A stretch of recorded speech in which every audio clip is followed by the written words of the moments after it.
Hello! Right, now for the second of the clips. Let's look at the legs. So you should have, when you've got good posture, ankle, knee, hip, shoulder, ear alignment. What happens with a lot of people when they walk is that some of the muscles either on the front or the back are actually tight, and it leads to an imbalance. So let's look at the back, the posterior side of the body. Now, when you actually walk, depending on your gait, some of the muscles actually get tight.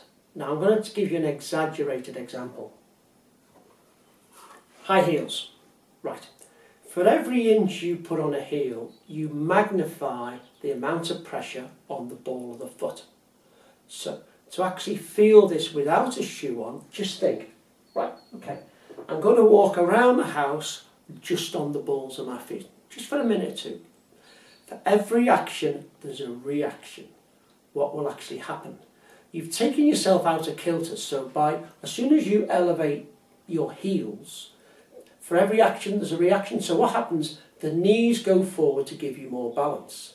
What happens then, because the knees have gone out of alignment with that plumb line, the glutes will then stick out to counteract the knees going forward. That will then lead to the lower back arching. Now, what will happen then is when you walk down the road, there's a tendency to walk with bad posture. And if you do this again and again and again, what happens? The calf muscles on the back of your lower leg, they get tight. Now, they actually originate where the muscle starts on your thigh bone, and then they insert on your Achilles heel. So they don't only just push the toes down to the ground, they actually help flex the knee as well. So if they get tight, there's a slight bend in the knee. That leads to the hamstring muscles, the big muscles on the back of your lower leg, they get tight. And so straight away you've got tension there. That then leads to the glutes sticking out to give you balance, and you're arching the lower back. So as we looked on the previous clip, if you actually arch your lower back, all the vertebrae pull together again, and it compromises it, and it causes the nerves to be compressed, which you know as sciatica. If this problem persists, then you find that not only have you got lower back problems, but then the pain can then radiate through the glutes and down the thigh. Now it's the same nerve pathway, just that the name changes. And so when it goes into the glutes, and if it starts in the glutes, it's called Piriformis Syndrome. And piriformis is one of 5 lateral rotators, the piriformis being the main one, that actually rotate the leg when you walk. So if you walk like Charlie Chaplin or like a penguin walking round, what happens is your thigh is constantly rotated round. Now a lot of people who actually sit in maybe a car all day, or sitting down driving a cab or a lorry, one of the legs is laterally rotated.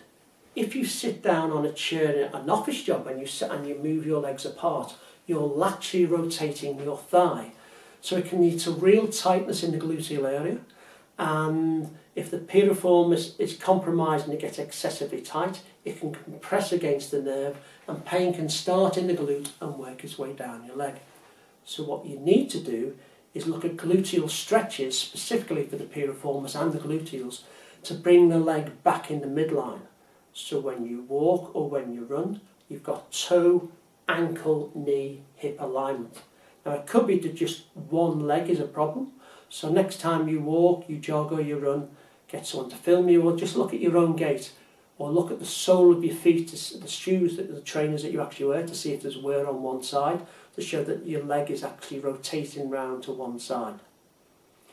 Also, if the hip flexors are too tight, a bone can only go where a muscle will allow it. So what you've got to be thinking of, if I'm a runner, and let's say I compete, or whether I compete or not, you're only as good as the range of movement that you're actually allowed. So for, say, cyclists and runners who don't actually stretch, you've got to say to yourself, well, okay, am I actually limiting my performance because my range of movement is compromised?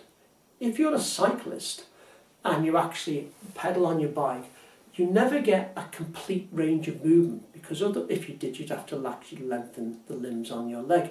It always needs to be a shortened range of movement.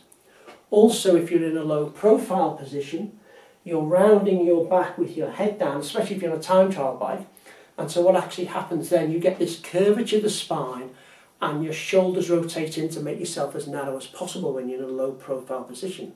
So what you've got to say is, what do I do to counteract that away from exercise on the bike?